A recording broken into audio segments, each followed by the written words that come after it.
भारत में कामकाज से जुड़ी किसी भी चर्चा में लेबर लॉज यानी श्रम कानूनों का जिक्र जरूर होता है। ये एक ऐसी चीज है जिसे समझना हर किसी के लिए जरूरी है, चाहे कोई एम्प्लॉई हो या एम्प्लॉयर। तो आज हम इन्हीं कानूनों को एकदम सरल शब्दों में समझेंगे। तो इस सफर में हम क्या क्या जानेंगे? सबसे पहले हम शुरू करेंगे बिल्कुल बेसिक से कि आखिर ये श्रम कानून होते क्या हैं।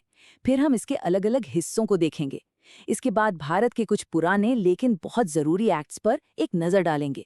और हाँ, सबसे जरूरी, हाल ही में जो नए लेबर कोड्स आए हैं उनकी भी बात करेंगे कि उनसे क्या बदला है। और आखिर में हम ये भी समझेंगे कि ये सारी जानकारी इतनी अहम क्यों है। तो चलिए शुरू करते हैं। देखिए, सबसे पहली बात जो समझनी है वो ये कि लेबर लॉज की जानकारी का मतलब सिर्फ रूल्स की लिस्ट रटना नहीं है। नहीं, बिल्कुल नहीं। ये असल में एक बहुत ही ज़रूरी प्रोफेशनल स्किल है। मतलब जब हम कहते हैं नॉलेज ऑफ लेबर लॉज, तो इसका मतलब क्या है? इसका मतलब है उन सारे नियम कानूनों की एक गहरी समझ जो एक एम्प्लॉयर और एम्प्लॉई के बीच के रिश्ते को आकार देते हैं। और इसमें सब कुछ आ जाता है, चाहे वो सेंट्रल गवर्नमेंट के कानून हो या स्टेट के। लेकिन सवाल अब भी वही है, इसे सिर्फ एक जानकारी न कहकर स्किल क्यों कहा जा रहा है? इसका जवाब इस बात में है कि ये कानून हमारे काम करने के तरीके और हमारे वर्क प्लेस को कैसे सीधे तौर पर असर करते हैं। चलिए आगे देखते हैं। श्रम कानून को एक बड़ी सी बिल्डिंग की तरह सोचा जा सकता है जो अलग अलग पिलर्स पर टिकी हुई है। तो चलिए अब हम इन्हीं पिलर्स पर एक नजर डालते हैं। ये वो स्तंभ है जो किसी भी वर्क प्लेस की नींव होते हैं। तो इस स्किल में क्या क्या आता है? इसमें आती हैं बेसिक चीज़ें, जैसे सैलरी, काम के घंटे, छुट्टियां। फिर आते हैं हेल्थ और सेफ्टी से जुड़े नियम, भेदभाव ना हो, सबको बराबरी मिले उसके कानून, अगर कोई विवाद हो जाए तो उसे कैसे सुलझाया जाए। और हाँ, आजकल जो गिग इकोनॉमी इतनी बढ़ रही है, मतलब जो लोग कॉन्ट्रैक्ट पर काम करते हैं, उनके लिए भी खास नियम हैं। ये सब मिलकर एक पूरा सिस्टम बनाते हैं।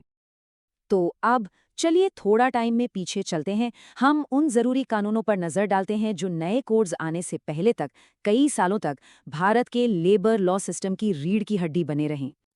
ये जो एक्ट्स है ना, ये एम्प्लॉयज के लिए एक फाइनेंशियल और हेल्थ सेफ्टी नेट की तरह हैं। सोच के देखिए, provident fund, gratuity, medical benefits, ये सारे कानून मिलकर सोशल सिक्योरिटी यानी सामाजिक सुरक्षा को पक्का करते हैं। और फिर आते हैं वो कानून जो वर्कप्लेस पर सबके साथ फेयरनेस और सेफ्टी सुनिश्चित करते हैं, जैसे मैटरनिटी लीव और बेनिफिट्स। एक बहुत ही जरूरी कानून, समान काम के लिए समान सैलरी, चाहे जेंडर कोई भी हो, और वर्कप्लेस पर सेक्सुअल हैरेसमेंट के खिलाफ सुरक्षा। ये सभी एक्ट्स एक बेहतर और सेफ वर्किंग एनवायरनमेंट बनाने में मदद करते हैं। ओके, तो अब आते हैं सबसे बड़े और सबसे रीसेंट बदलाव पर। इंडियन लेबर लॉज में जो इतनी सारी कॉम्प्लेक्सिटी थी, उसे आसान बनाने की कोशिश की गई है। चलिए इस नए दौर को समझते हैं। जरा सोचिए, पहले सिर्फ सेंट्रल लेवल पर ही करीब 29 अलग अलग लेबर लॉज थे। 29! अब इन सबको समझना और फॉलो करना कंपनियों के लिए एक बहुत बड़ी, बहुत कॉम्प्लेक्स चुनौती थी।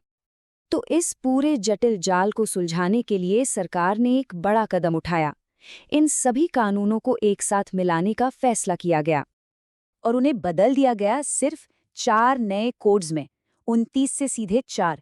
ये लेबर लॉज को आसान बनाने की दिशा में सच में एक बहुत बड़ा कदम है। तो ये 4 नए कोड्स कौन से हैं? देखिए, पहला कोड है वेजेस यानी वेतन और बोनस से जुड़ा हुआ। दूसरा है इंडस्ट्रियल रिलेशंस कोड, जो कंपनी और एम्प्लॉयज के बीच के रिश्ते को देखता है। तीसरा है सोशल सिक्योरिटी कोड, जिसमें पीएफ, इंश्योरेंस जैसी चीजें आती हैं। और चौथा है occupational safety, health and working conditions code, जो वर्कप्लेस को सेफ और हेल्दी बनाने पर फोकस करता है। अब यही 4 इंडियन लेबर लॉ का नया बेस हैं। अच्छा, तो इन सब कानूनों के बारे में जान तो लिया, लेकिन इसका असल फायदा क्या है? देखिए, बात सिर्फ नियम जानने की नहीं है। असली बात है इन्हें अपने काम में, अपने ऑर्गेनाइजेशन में सही तरीके से आजमाने की।